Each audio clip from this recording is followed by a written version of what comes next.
The average per year is $2,640.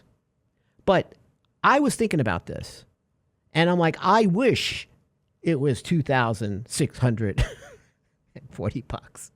The reality is, how much people spend is actually double this. The Real Investment Show.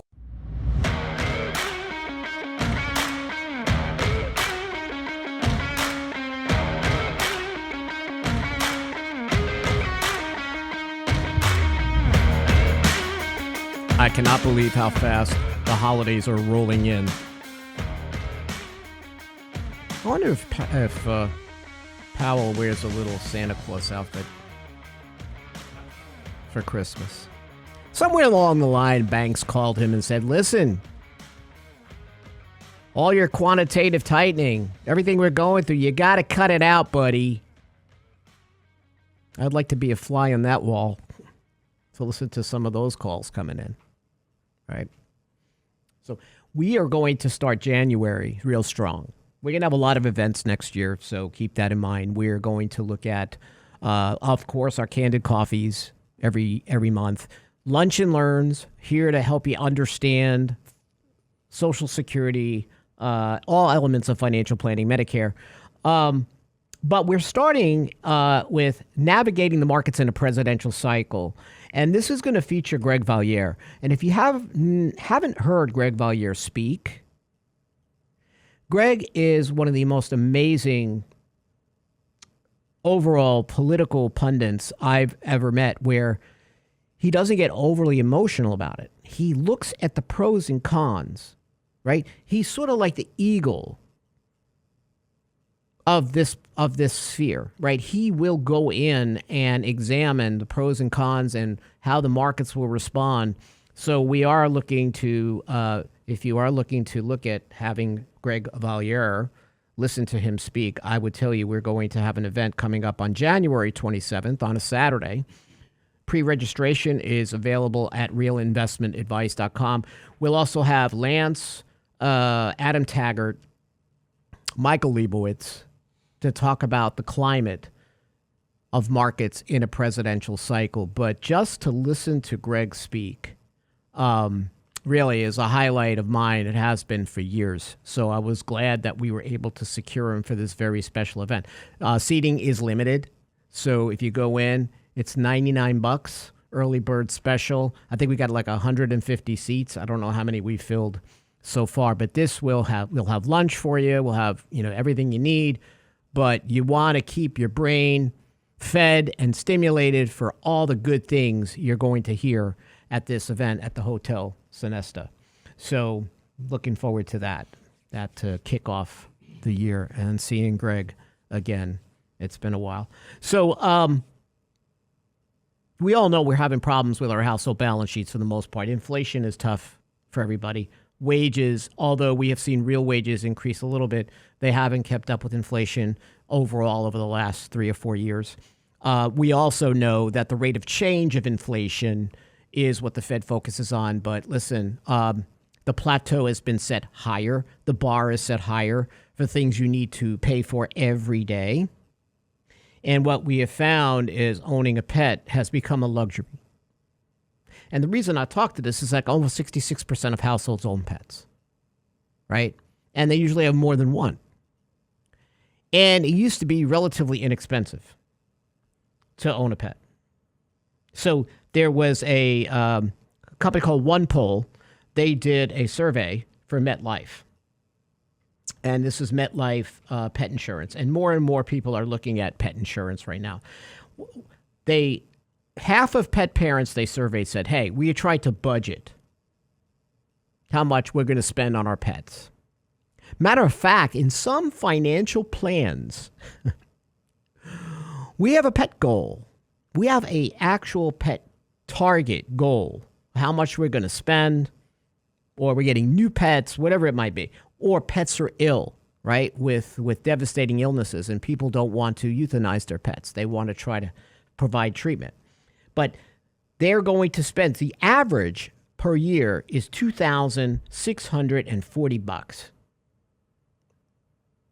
But I was thinking about this, And I'm like, I wish it was $2,640.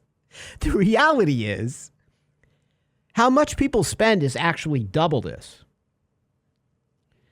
41% of these respondents said they spend more money on their pets this year than anticipated, citing the financial climate of 2023 as an issue. Mr. Clanton, you probably understand this better than most, but do you remember when you used to go to the vet and walk out and it was way less than $100? And now when you go to a vet, even just for just a routine checkups, you walk out. I'm afraid every time they're totaling up the bill, depending upon which pet needs what, it's expensive. Yeah, it's minimum 3 bills. It is. Yeah. I mean, no matter what. And I'm not talking about where, pets in the lap of luxury. I'm talking about vaccines and all the other things that you just need to do. The basic stuff. The basic stuff. Yeah. Right? So, of course, 44% of these respondents predict they're going to spend more money on their pets. 45% this year, for 24, 44% said their pet went through a major health illness. 82% said they were unprepared financially for the cost. So have someone who's close to me. Their dog has lymphoma. The dog's 7 years old.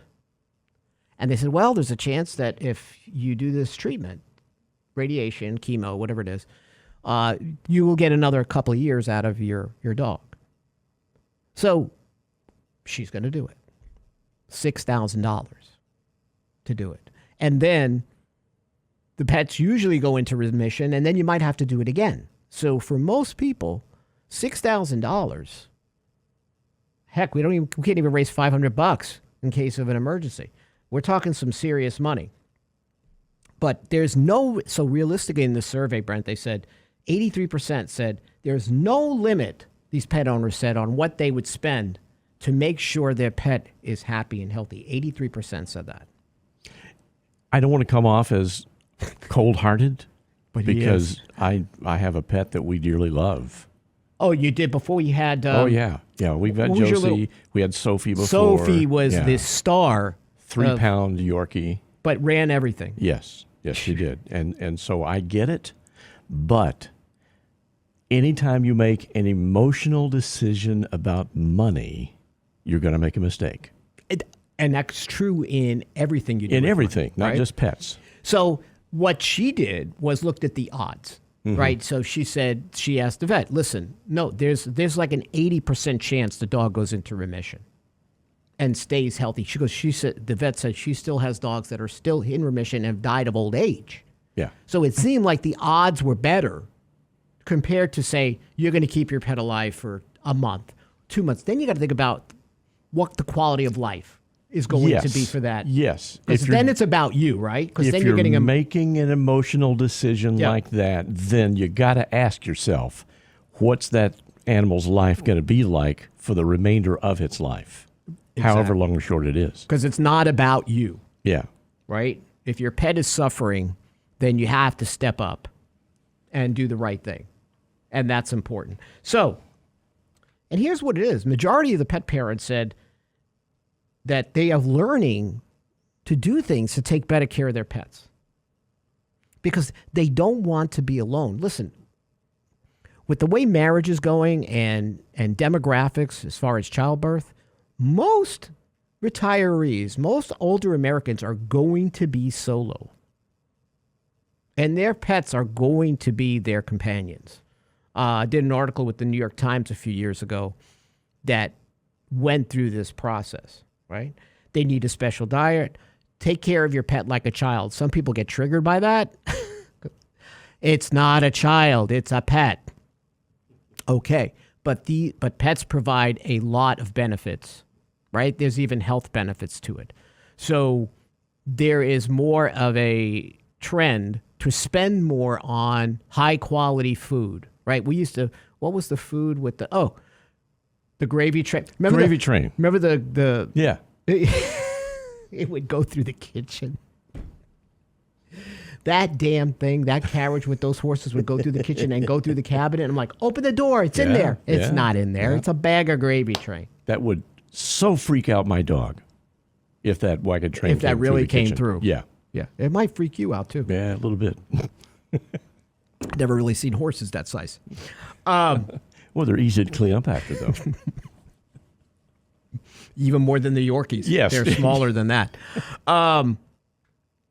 The issue becomes, like, I'll give you an example. I know it's going to be a little weird. I mean, I do cook for my dogs. It's actually cheaper for me to mix up a turkey meatloaf, put all the ingredients in there that are healthy, and cook it for 45 minutes or whatever it is, or 30 minutes, whatever it is, and then, really grind it up, as opposed to buying the farmer's dog, which I will not even tell you, even though it looks like high-quality dog food, what that costs per month per dog. It's a mortgage payment. You really don't know what's in it. You really don't. I mean, it's got ingredients on the bag, but... And let me say one other thing. Oh, yeah. Once you start cooking for your dogs... You're done? You can never go back. Well, listen, my dogs do eat dog food as well, but it's the higher quality stuff, right? Mm-hmm. I'm always looking at the ingredients, dehydrated and so forth. So we supplement with that. So I mix it in so that they're not totally addicted to everything that I'm cooking for them. So listen, my dogs will eat anything. They eat bugs, all right? Do you ever notice that dogs have this insatiable appetite? They never stop eating. Cats will at least go, okay, I'll walk away from the bowl. Dogs don't have this trigger to shut it off when they're full. I actually know some people like that. We'll talk about that when we return. Stay tuned. The Real Investment Show.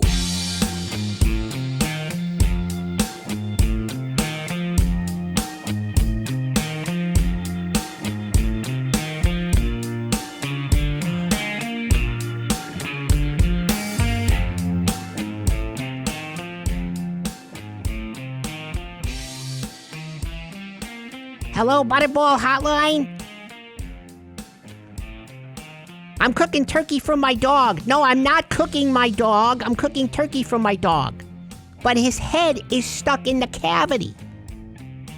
How do I do it? Can I put part of him in the oven and not part of him out because he's stuck? There's got to be a dog food cooking hotline. That would work.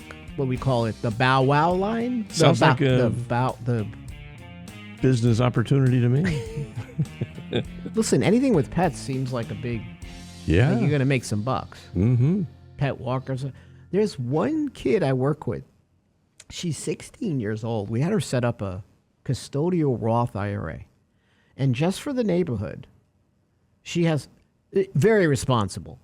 She's not even 16. Mm-hmm. Very responsible. So, for the neighborhood, she created a doggy exercise. Like when you're at work, because now that everybody's going back to work. So she advertises this. And she charges $40 to take your dog out. Really? For how long? For 30 minutes, 35 minutes. So during the day, it breaks up the monotony. If you're going to have a long work day, she'll go ahead, she'll feed them and all that. She's making enough to put like $3,000 a year into that Roth. Oh, yeah. It's easily better than $1 a minute.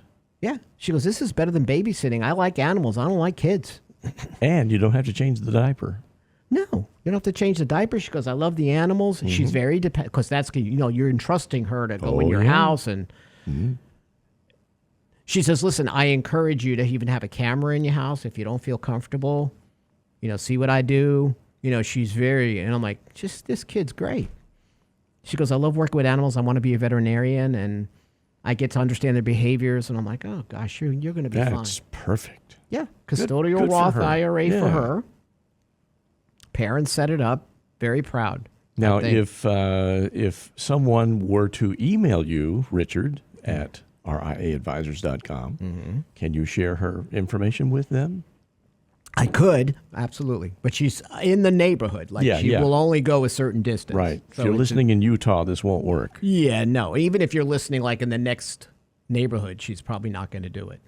But she can't drive. But she's got enough in that space. Good for her. To do that. That's or she'll great. do in-house dog sitting. Uh-huh. She'll stay at your house. She'll pick up your mail. She'll do all of this. And people, she says, well, you're young. She gets objections. You're young, and why would I do this? She goes, well, you would entrust me with your child, right? If I were a babysitter. Mm-hmm. How old's your babysitter? And they go, okay. What time can you be here tomorrow? Can you walk my dog around 1 o'clock? Salesmanship skills. She's good. She goes, well, it makes sense. I mean, if you're entrusting the babysitter, you can trust me with your animals. Sometimes you don't trust the babysitter. I have some babysitter stories from when I was a kid that I cannot share on this radio station. Well, we appreciate you being here with us today. Thank you for tuning in to Financial Fitness Friday. You guys on YouTube, you'll make my day. Oh, you'll do. Today was especially a crazy day on YouTube. Go to Real Investment Advice, pick up our latest articles. Again, Navigating the Markets in a Presidential Cycle. Greg Valliere, sign up. Tickets are going quickly. We'll see you soon. Have a great holiday, everyone.